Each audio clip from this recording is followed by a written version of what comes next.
Smart Tamil traders அனைவருக்கும் வணக்கம். இந்த வீடியோல 2 ஸ்டாக்ஸை பத்தி பகுப்பாய்வு செய்வோம்.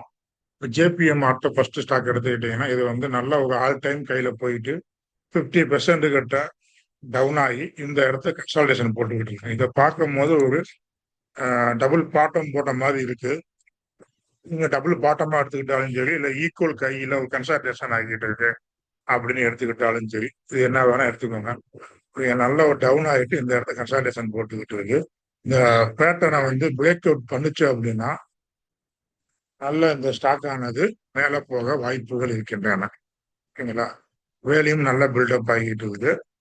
இப்போ டெக்னிக்கலா எடுத்துக்கிட்டீங்க அப்படின்னா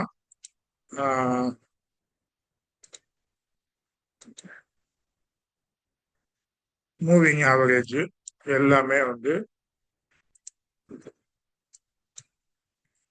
20 மூவிங் ஆவரேஜுக்கு மேலதான் பிளேஸ் க்ளோஸ் கொடுத்துருக்கு. 50 மூவிங் ஆவரேஜ்க்கு மேலதான் பிளேஸ் க்ளோஸ் கொடுத்துருக்கு. 200 மூவிங் ஆவரேஜ்க்கு மேல பிளேஸ் க்ளோஸ் கொடுத்துருக்கு. 100 ஆவரேஜ் மேல கொடுத்துருக்கு. இதுல பிடி என்ன அப்படின்னா கோல்டன் கிராஸ் ஓவர் நடந்திருக்கு. இதுக்கு முன்னாடி ஃபுல்லா 200 இஎம்ஐ டவுன் ஆகிட்டே வந்துச்சு. இப்போ இந்த ஸ்டாக்ஸ் ஆனது கோல்டன் கிராஸ் ஓவர் நடந்திருக்கு. அது எனக்கு ஒரு 70 டெக்னிக்கல்ல ஒரு 70% எனக்கு கிரிட்டிக்கலா பாஸ் பண்ணியிருக்கு. அதே போல ஆர்எஸ்ஐயும் 60க்கு மேல இருக்கு. இது ஒரு நல்ல ஒரு செனாரியாவா டெக்னிக்கலா இண்டிகேட்டர் படி நான் பாக்குறேன். ஓகே, இப்ப பிரைஸ் ஆக்ஷன் படி எடுத்துக்கிட்டீங்க அப்படின்னா இந்த ஸ்டாக்ஸை மேல இருந்து எத்தனை 50% டவுன் ஆகி கீழே போய் இதாகிட்டு இப்ப இங்க இருந்து ஒரு ஃபிபனாச்சியை போடுவோம். போட்டீங்க அப்படின்னா இந்த 0.5% கிட்ட இந்த இடத்த கட் பண்ணி மேல போச்சுன்னா அடுத்த லெவலுக்கு நோக்கி போகும். ஓகே, இந்த இதை இல்ல அப்படின்னா இதை ஒரு பாக்ஸ் பேட்டர்னா போடுங்க. இந்த கைக்கும் இந்த லோக்கும் ஒரு பாக்ஸ் பேட்டர்னா போட்டீங்கன்னா இந்த பாக்ஸ் பேட்டர்னுடைய 50% எடுத்துக்கிட்டீங்க அப்படின்னா அதுதான் நம்ம ஸ்டாப் லாஸா வச்சுக்கணும்.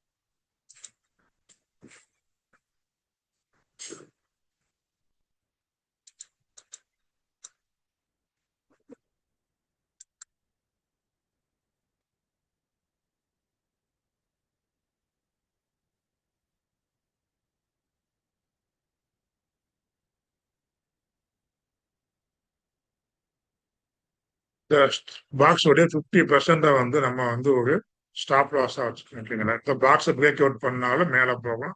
இல்ல இந்த பாக்ஸுக்குள்ளேயே இன்சைடு கேண்டில் மாதிரி நடக்கிறதுக்கு வாய்ப்புகள் அதிகமாக இருக்கின்றன. ஆனா பெரும்பாலும் மேலதான் போக வாய்ப்பு இருக்கு. என்ன காரணம் அப்படின்னா இப்ப யூரோப்பியன் மார்க்கெட்டோட கேண்டிலோட நம்மளால எப்படி அக்ரிமெண்ட் மினிஷிங் ஆக வாய்ப்பு இருக்கு.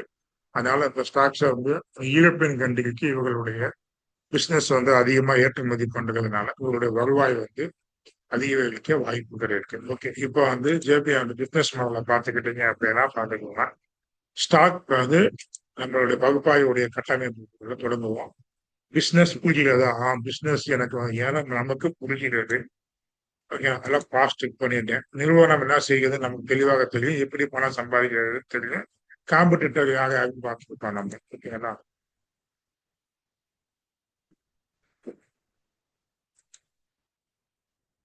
ஜேபியோட காம்படிட்டர் யார் யாரும் நமக்கு எல்லாமே தெரியும். ஓகே, ரெவன்யூ கடந்த 3 ஆண்டுகள் வளர்ந்துருக்கு. நெட் ப்ராஃபிட் அதிகரிச்சிருக்கா அப்படின்னு கேட்டீங்கன்னா கண்டிப்பா அதிகரிச்சிருக்குங்க.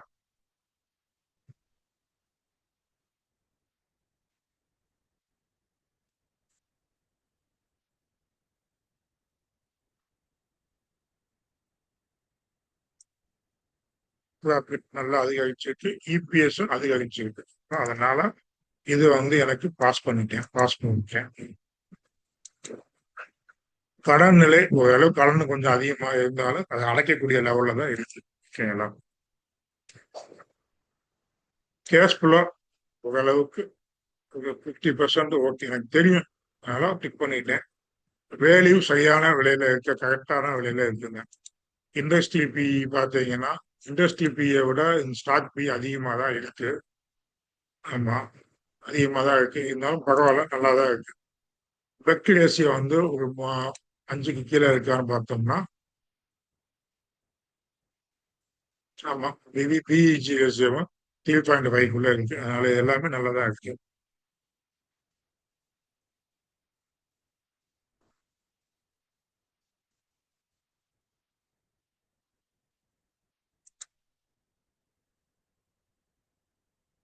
கடன் அதிகமா இருக்கனால பிஇசிஎஸ் அதிகமா காமிக்குது. ஆர்ஓஇ 50%, ஆர்ஓசி 50% இருக்கான்னு பார்ப்போம். எல்லாம் இங்க இருக்கு. ஓகே, எல்லாமே இருக்கு. அதனால இதையும் நான் டிக் பண்ணிக்கிறேன்.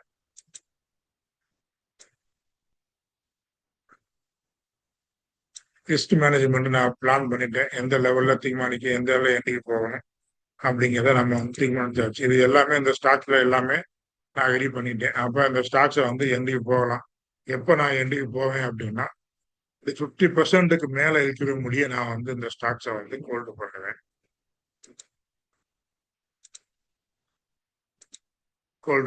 மூவிங் ஆவரேஜ் 20க்கு மேல இருக்கிற முடிய நான் வந்து இந்த ஸ்டாக்ஸை வந்து ஹோல்டு பண்ணுவேன். மூவிங் ஆவரேஜ் 20 எப்போ கட் பண்ணுச்சோ அப்போ நான் வந்து இந்த ஸ்டாக்ஸை விட்டு வெளியில வந்துடுவேன். ஓகேங்களா? அதை நான் ரிஸ்க் மேனேஜ்மெண்ட் எல்லாமே ரெடி பண்ணிட்டேன்.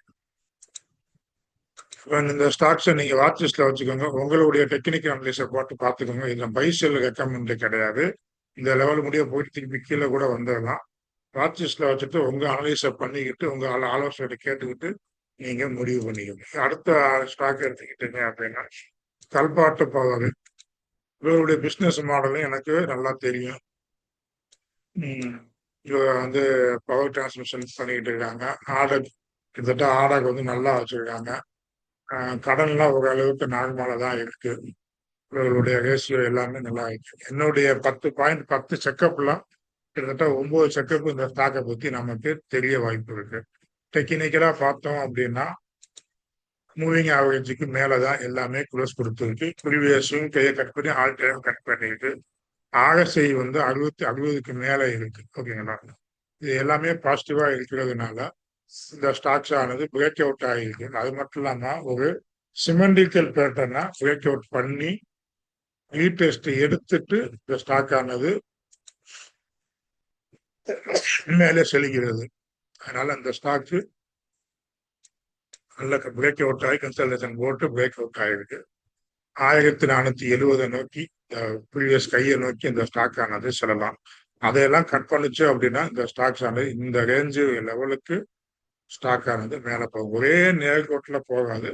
கன்சல்டேஷன் ஆகி இந்த ஸ்டாக்ஸ் ஆனது போகும். ஓகே, இப்ப பார்த்த ஜேபிஎம் கேபிஐஎல்லும் 2 ஸ்டாக்ஸுமே மூவிங் ஆவரேஜ் ஆர்எஸ்ஐ பிரேஸ் ஆக்ஷனு எல்லாமே நல்லா இருக்கு. ஒரு ஸ்டாக்ஸ் பிரேக் அவுட் ஸ்டாக்ஸ், ஒரு ஸ்டாக்ஸ் வந்து பேட்டர்ன் உருவாகிட்டு இருக்கு. அந்த பேட்டர்னை பிரேக் அவுட் ஆகிறதுக்கு முன்னாடி நம்ம அந்த ஸ்டாக்ஸை வந்து எடுத்து வச்சிருக்கோம். இந்த ஸ்டாக்ஸ் உங்களுக்கு உங்க ரேடார்ல உங்க இன்வெஸ்ட்மெண்ட் வச்சிருந்தீங்க அப்படின்னா உங்க அட்வைஸை கேட்டுட்டு நீங்க முடிவு பண்ணிக்கங்க. இது வந்து பை செல் ரெக்கமெண்ட் கிடையாது. ஒரு ஸ்டாக்ஸை வாங்குறதுக்கு முன்னாடி குறுகிய காலத்துக்கு ட்ரேடு பண்றதா இருந்தாலுமே ஒரு சில பகுப்பாய்வை பண்ணணும் அப்படிங்கிறதுக்காக இந்த வீடியோ. இந்த வீடியோ உங்களுக்கு ஏதாவது உபயோகமா இருக்கோ இல்லையோ லைக் பண்ணுங்க, ஷேர் பண்ணுங்க, கமெண்ட் பண்ணுங்க. வாழ்க வளர்ப்புங்க.